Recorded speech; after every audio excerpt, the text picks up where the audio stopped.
good afternoon. I'm glad to be here at Winthrop College Prep Academy, and excited for what you guys are doing to have a safe and successful school year. Of course, we have Commissioner Richard Corcoran, John Hage, who runs Charter School USA, Principal Dr. Chris Hamill. We'll let everyone chime in here in a minute. But you know, here in the state of Florida, we really believe in empowering parents with having a choice about the upcoming school year. There are going to be some parents that would prefer to remain in distance learning, and they have the right to do that. There's a lot of parents who really want their kids to have an opportunity to get back to in-person instruction. So we want to see that as an option for students and parents throughout the state of Florida. What they're doing here in with this Winthrop Academy, I think is really cutting edge. I think it's really innovative. You know, we were talking earlier about, you go back, like when I was in school, if you miss school because you're sick, you just missed. You know, now that they've kind of have all the technology and the distance component, even when you're in person, if someone is sick, you have the ability to probably just watch the classes. At least I know that's what they're going to do here. So it really helps students not falling behind, you know, when they do have to do it. But what Winthrop is doing is saying, okay, you know, we understand the situation we're in, but we're going to figure out a way to make it work. We're not just going to say we can't. We're not going to say no. We're going to do everything we can for these kids' future. And I think this is the first day, like some of the faculty are back, John, you were saying, and I feel the buzz. People are excited. They really want to be back. They understand while the distance learning, you know, may have been something that needed to be done at the time, there's no substitute for that in-person instruction. I know they're really chomping at the bit to get back, and so you feel that here. There's definitely a sense of excitement. I think part of the reason there's a sense of excitement is because you guys have done so much to make this a safe environment, whether it's the classroom configurations, whether it's, you know, allowing some students a flex schedule where they do some distance during the week, or split it between in-person.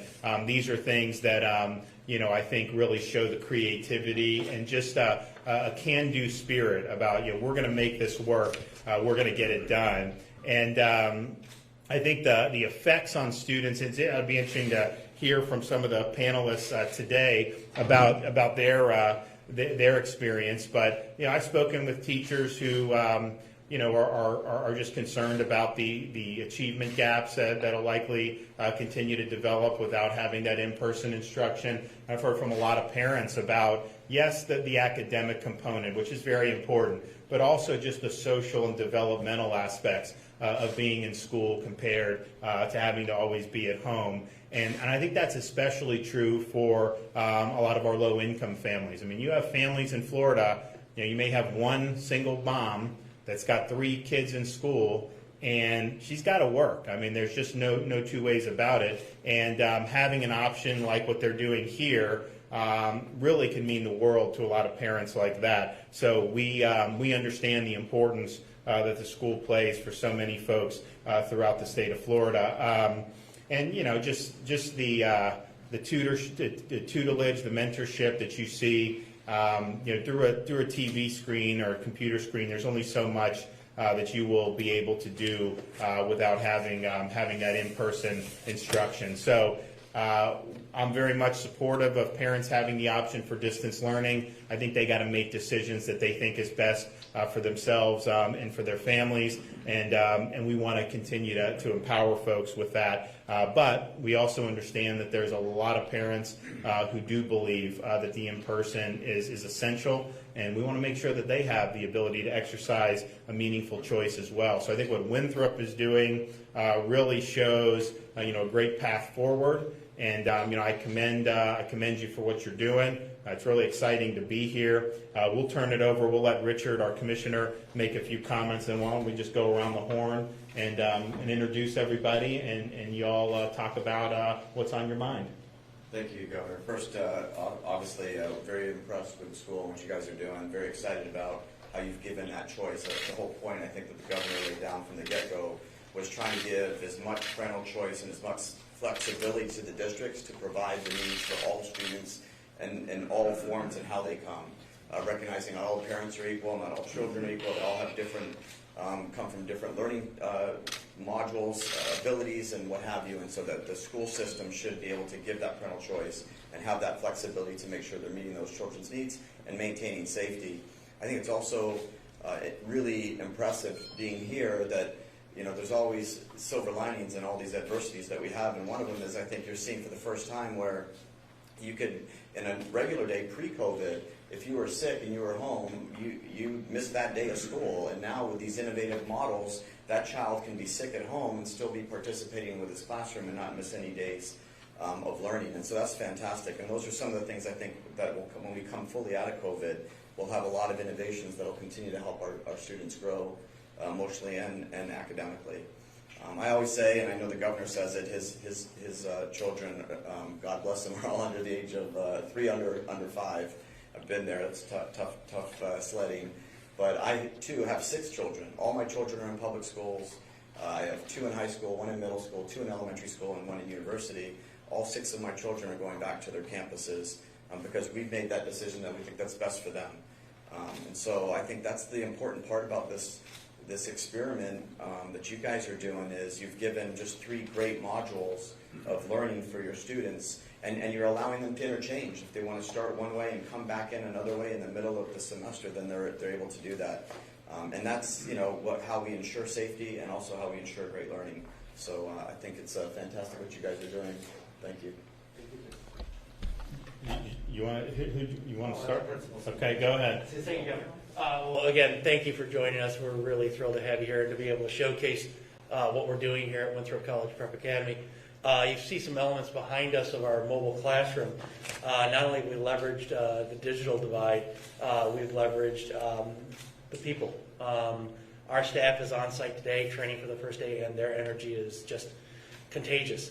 And that really speaks volumes to the industry being such a socially based industry. We love working with students, and to work with them physically in socially distanced classrooms or mobily through our digital devices is huge.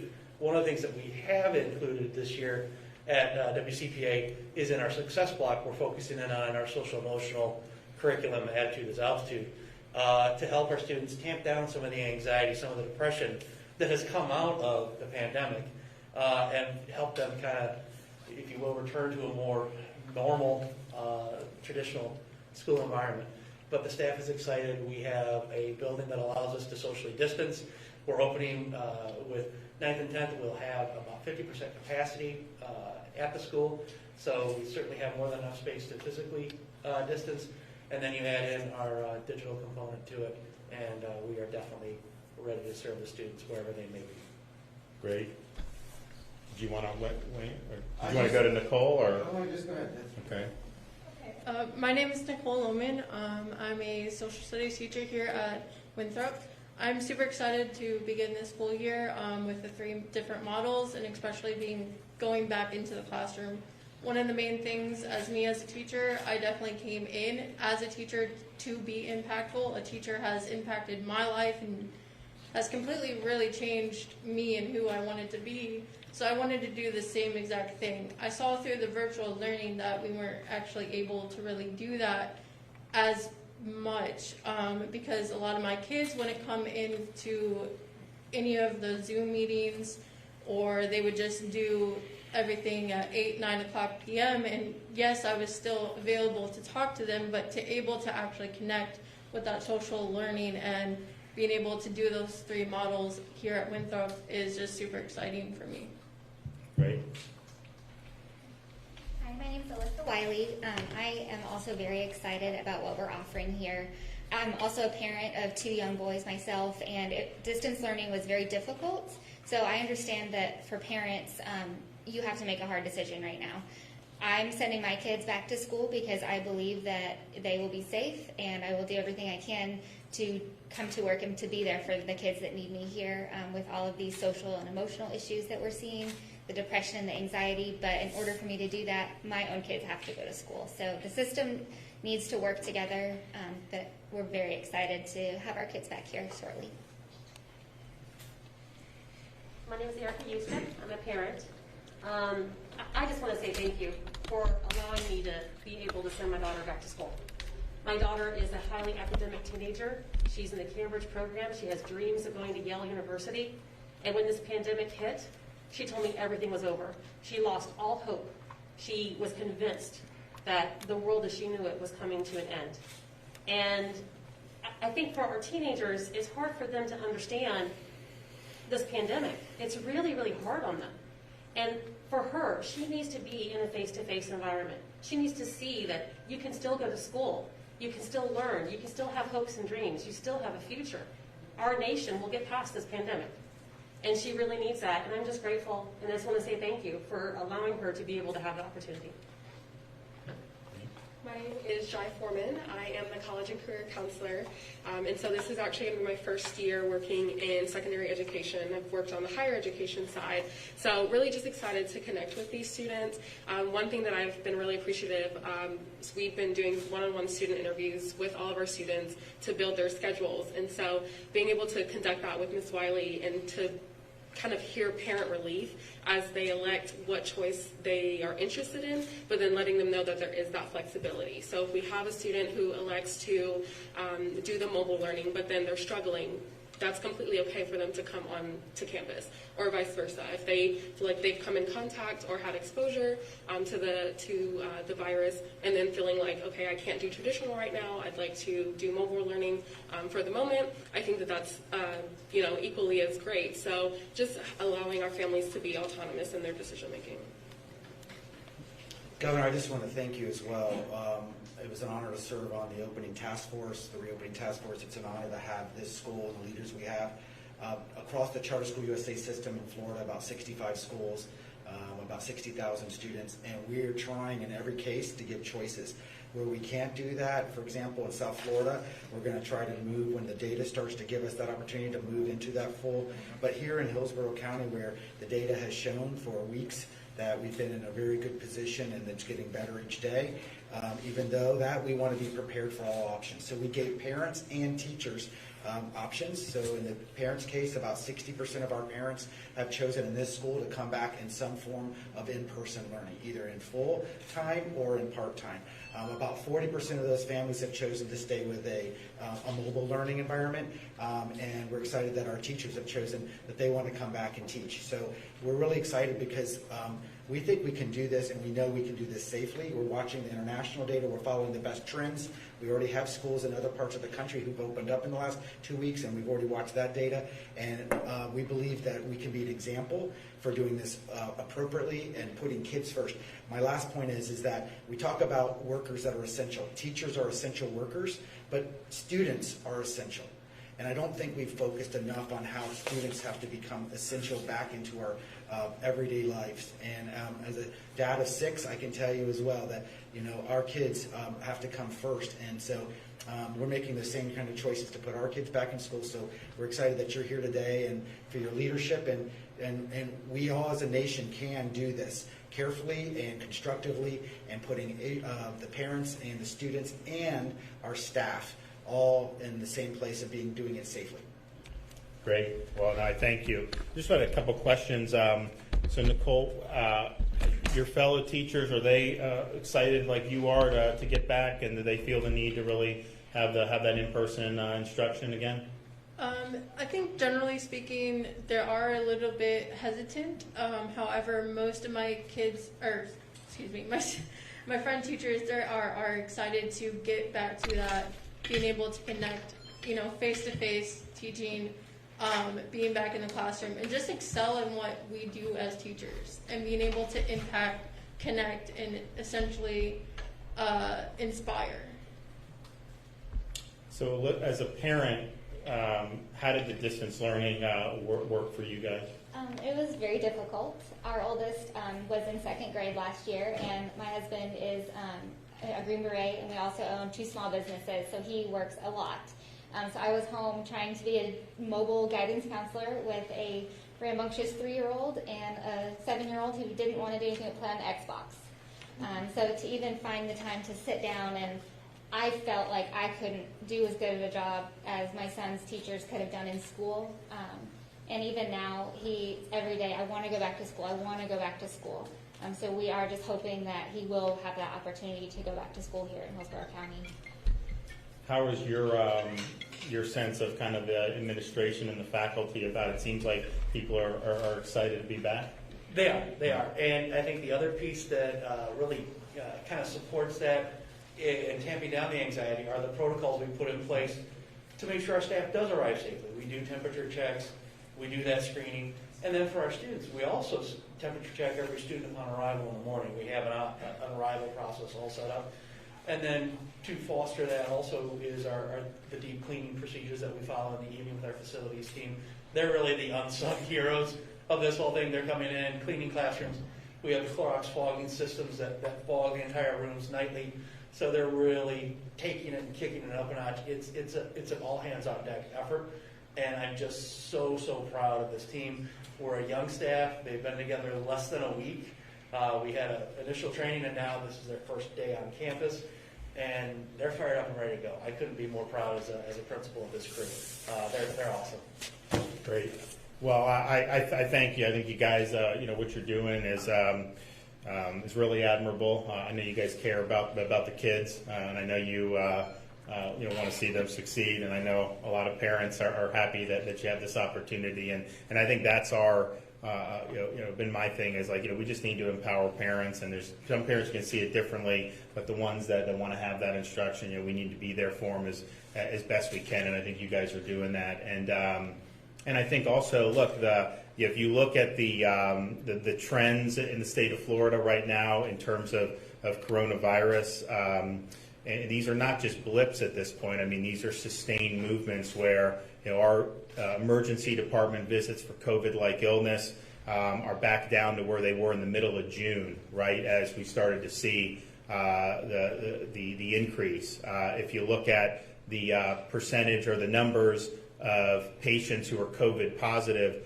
who are in hospitals, you've seen a real significant decline, over the last 2 to 3 weeks, probably about 30%.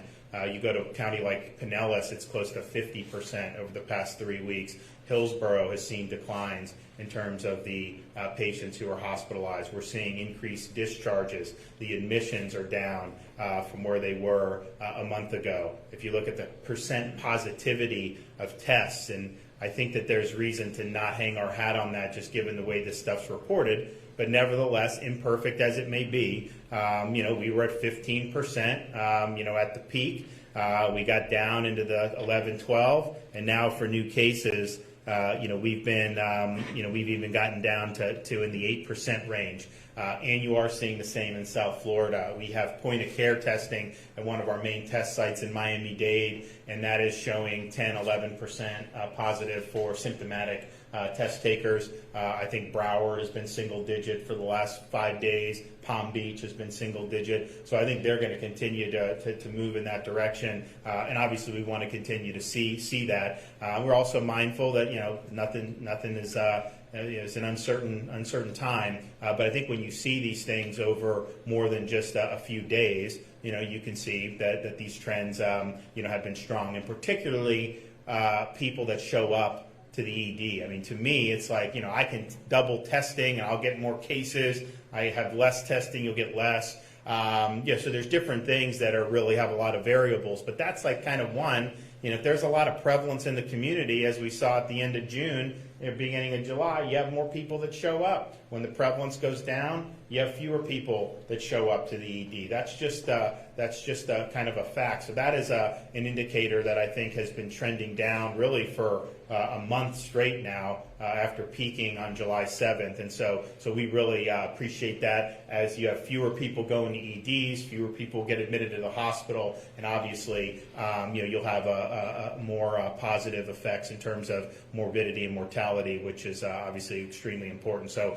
I think that should give you guys comfort in what you're doing. Obviously, we still got ways to go. I mean, this is a marathon, not a sprint. But I think figuring out a way, to be able to continue to, in this case, offer opportunities for students.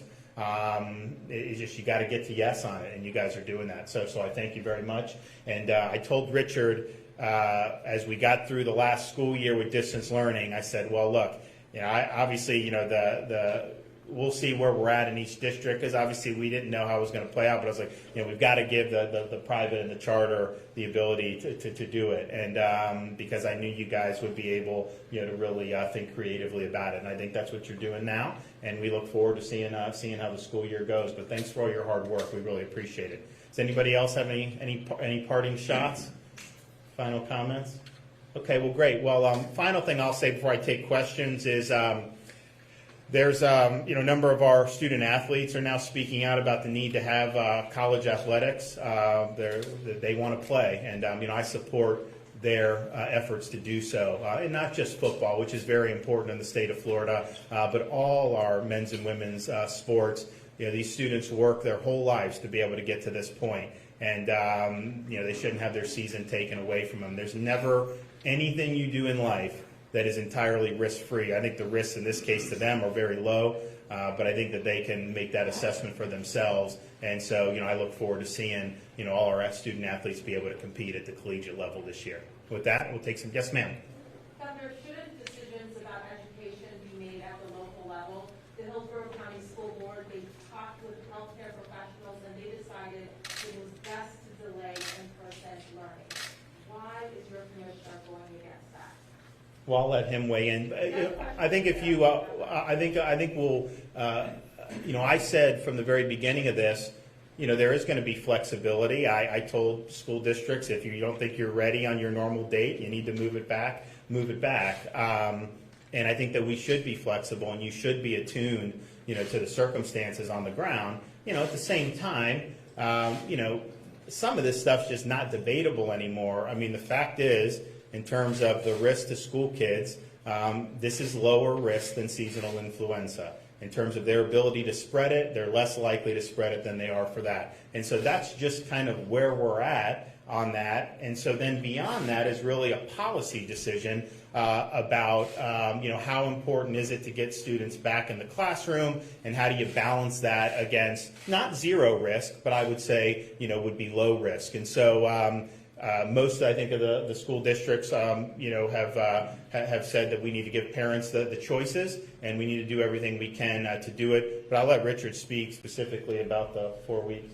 We agree. In fact, everything that we've put out has been very, very clear. Even in the emergency order, it's been very, very clear if you read it, that we recognize that the local school districts are in charge, and what we did was work with them. We worked with the superintendents. We worked with their chief financial officers. And they came to us in the summer and said, we're in a real predicament. And so we came up with an emergency order in conjunction and collaboration with them that gave them complete flexibility so that they would have certainty on how the funding worked. They would have certainty on what options would be able to be given to children. They had flexibility for charters and private schools. And so we've given them that flexibility, and they can absolutely make whatever decision they want. That is, they have that opportunity. Let's have another question, please.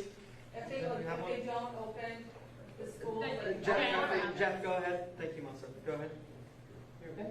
I just want to know what happens if Hillsborough doesn't listen to what you said. Yeah, what will happen if they don't open? Well, they have You're saying you're giving flexibility, but at the same time they're saying they need to open. So what will happen if they follow the school board and they don't open? And why the superintendent is not here?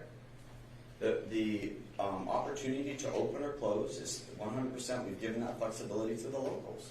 And that was what the emergency order did at their request. They're asking us to say, hey, what do we do if we need to come up with an innovative model? How does that funding work? And so we did an emergency order, gave them that complete flexibility. So they can open. Then it would be fine for them not to open for 4 weeks on your line. It's at their discretion. What are the possible repercussions here if they choose to keep going with this 4 weeks of online That's learning? why we came up with the emergency order, is because if you go to a strictly a virtual model under the existing law without the emergency order, then the funding is less. And so we did the emergency order so that those locals would not have to worry about getting funded less. It was to give them the true flexibility to be able to serve every single person here in this room. Some want to go back to in-person school. Some teachers want to come. Most teachers want to come back. Most students want to come back. All of that flexibility, fine. Give them all that flexibility, and we will fully fund you. And we won't even count the October count to give you that much flexibility. It was 100% to give choice and flexibility to the districts. And that is why you have every single district Up until this point last week with Hillsborough themselves 2 weeks ago was in complete agreement. Now they're the only district out of 67, only district, except for those in phase 1 that the governor mentioned. Every other district is doing exactly what the emergency order gave them the flexibility to do, and they're doing it with great fanfare. But I think the people in Hillsborough are saying that the numbers here are reflective of the ones in Broward and other places in South Florida, that it's just as bad here, and that they want to listen to their... That's also not true. I mean, let's just be honest. I mean, that's not true. They're asking their health department director, and we've heard that health department directors have been silenced by your administration. So let's just be clear. I mean, the facts are the facts. To say that Hillsborough is similar to Miami or Broward is just not factually true. I can show you the number of people in terms of the hospitalization right here. Miami-Dade, 1,700 COVID. Now, all of them are not being treated for COVID because they swab everyone that comes in, so the actual number of treated is less. So 1,700 in Miami-Dade. You know how many in Hillsborough right now? 384. Do not say that they're in the same boat as what's happening in South Florida. I mean, the facts do matter on this, and I understand different people can have different views, but let's just kind of get the facts on the table in terms of what we're dealing with here. And I can tell you, Miami-Dade, that superintendent, he wants to go. I mean, he wants to find a way. Now, he understands that there's limitations and understands that their community's in a different spot. You know, if as soon as there's a pathway, you know, they're going to move very quickly to be able to do it. So like I said, we're not at the end of the road here, but to say that there hasn't been good progress, particularly in the Tampa Bay area, that just wouldn't be looking at the trends that we're seeing. The fact is, whether it's CLI, whether it's admissions, whether it's a hospital census, you know, we're going in a good direction in this area, and that's just the reality. And if you look at Miami-Dade, Jeff, they're opening up, even though they're in phase 1, even though they have those numbers, on day 1, they're opening up face-to-face for children with unique abilities. Because they recognize there's no way you can provide those services any other way effectively. And the consequences of not being face-to-face, of not offering those therapies to those students, is so much more damaging than any minimal risk to COVID. And so that's what you have to look at. We live in 2 paradigms. There's the paradigm of risk of COVID, and there's the paradigm which you heard today. You heard from counselors, you've heard from career counselors, teachers, the paradigm of the risk of not getting these kids an education, a face-to-face education. And it doesn't matter whether it's the Secretary General, whether it's the CDC director, whether it's Bill Gates. Everyone is now seeing the consequences. The CDC director said there's more deaths by suicide, more deaths by drug overdose in this population than all of COVID combined. That's something that has to be taken into consideration. So what we did is we left it to parents. We left it to teachers and gave them that flexibility. And every district ought to take advantage of that flexibility so that they can provide full choice, full safety, and full education for all of their students and teachers.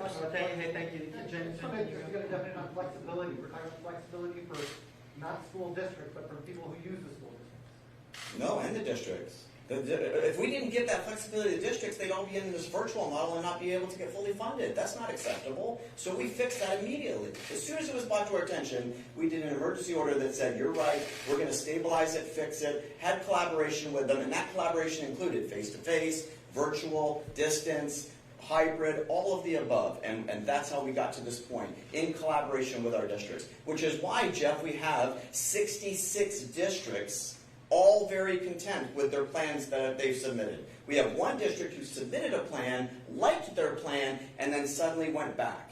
And they have that right. They have that right. Is it right by parents? Is it right by students? Is it right by teachers? No, it's not. I was in a meeting and the school board was not happy with the plan, but they approved the plan because it was a good plan and because they needed a plan. The question that I have is, there's a lot of people here and they all agree with opening, which is great because of choices. But I don't see anybody here that doesn't agree with opening. And there's a lot of teachers that have concerns and there's a lot of parents. What happened? Their voice doesn't count. Why aren't they invited to this meeting too? I've been on. No, I mean, I think a couple things. One is, you know, what we want to say is, yeah, there may be parents that aren't comfortable. You have every right to do virtual. Absolutely. And actually, we did have a parent in our pre-meeting who said, thank God you're offering this flexible model.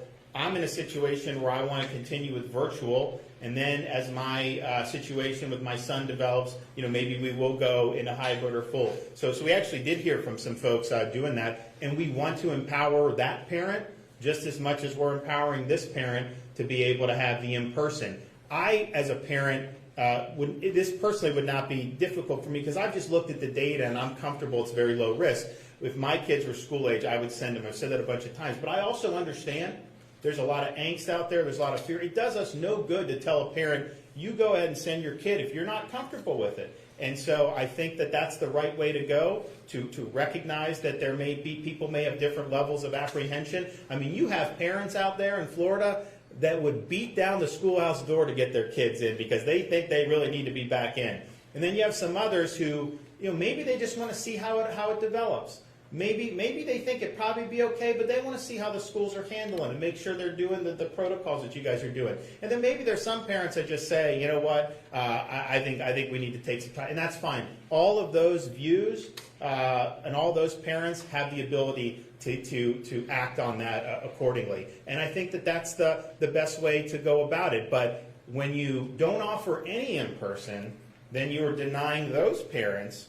And I would be willing to bet, I mean, you probably have a lot of the parents that really want the in-person more than anything. I don't know what the survey of Pinellas or of Hillsborough was, but we were in Pinellas when we talked to the superintendent. It was like 2-to-1 that wanted to be in person there. So that's really, that would be denying a huge swath of parents the ability to make a meaningful choice. Okay, we got one more. Yes, ma'am. Again, I have a question for both of you, one for you, Governor, one for you, Commissioner. First question for you, Governor. I think the decision at the board meeting, 4 out of 5 of their medical professionals all said that they should push back from school reopening, as I think that's, I don't know, that's what was said. What do you say to that? So here's what I think I mentioned earlier. I don't think anyone would dispute at this point, as a medical matter, this is low risk for school-age children. It's less risk, the CDC has pointed out, much less risk than seasonal influenza.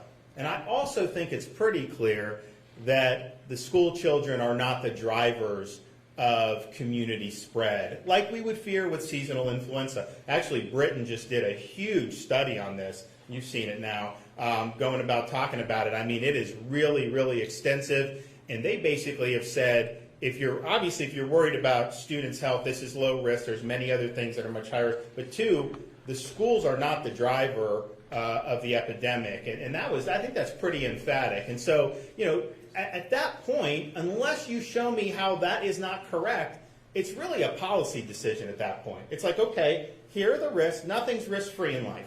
There's nothing we can do that's going to be zero. But the risks are, what I would say, low for the students. The risk of the schools being real drivers of the epidemic, certainly that's not been validated in the observed experience up to this point. So in that sense, you take that and then you have to look, what are the costs of not offering in person, and then make that judgment. But that is a judgment that you make more as a policy matter to say, okay, if they don't have access to in person, then what are the risks there? And I think everyone from the CDC director to a lot of folks have looked at it, say those risks there are more substantial than the risks there, because it's already low risk for the school children, and then you do things to mitigate that even further by doing this innovative stuff. And so in my view, it's a matter of how do you balance that. It'd be one thing if we were still searching for the medical answers to try to figure out. When we were in February, we weren't necessarily sure. Even in March, we kind of knew that the kids were lower risk, but we weren't sure about the transmission. I think we treated it like it was influenza, and that was with the information we have now. But I think we have the information as a medical matter, and then it's just a matter of balancing that about the harms. I mean, Richard's talked about things like suicide, depression. I think we were talking with some of the parents and the teachers just about the toll it takes on mental health for these kids to not be able to go in and socialize and be a part of something and to be stuck at home day after day. And on the flip side of that, I'm sure there's a lot of kids that really aren't at home and are actually going out and doing things anyways. So in that case, wouldn't you rather than be in a structured environment? To me, this is one of the safer places because you have people that care about them, looking out for them to do that. So I think it's just a matter of how do you view the risks of not giving the parents the options. And so I think what we've arrived at is the best possible situation given what we're dealing with. You know, the parent is empowered to make those decisions.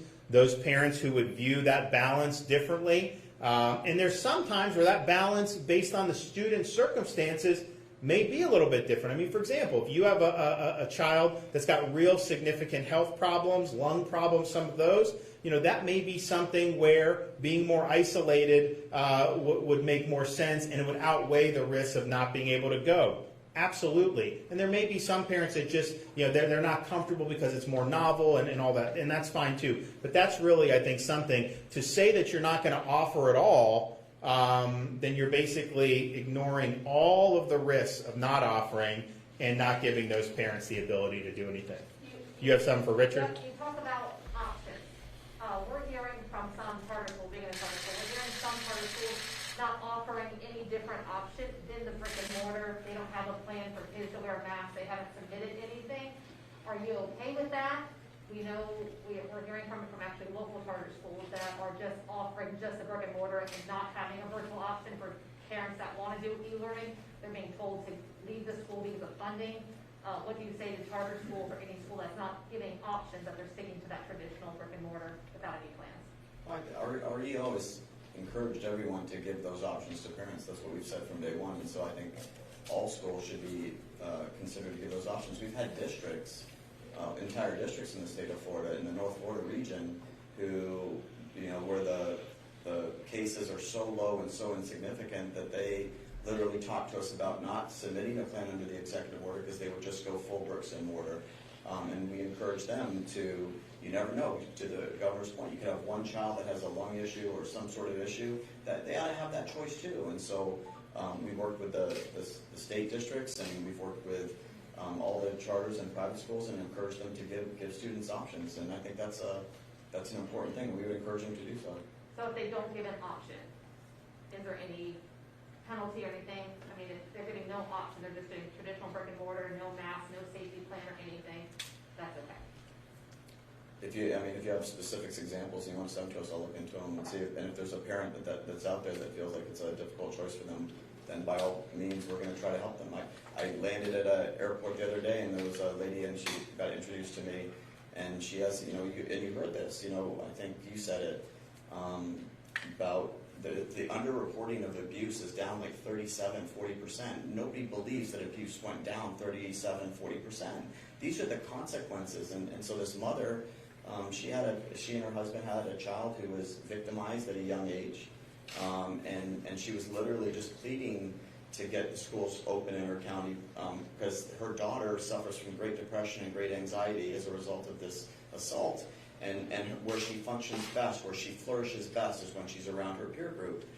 Those are the cases. You know, my wife went to a small business the other day, and it's a small business that a woman just started, single mom. She and her husband got divorced. She started a small business. She's invested her life savings in it, and she has school-age children. If she can't have that option, she's going to close down her dream. And what does that mean to her family in terms of consequences, health-wise and socially?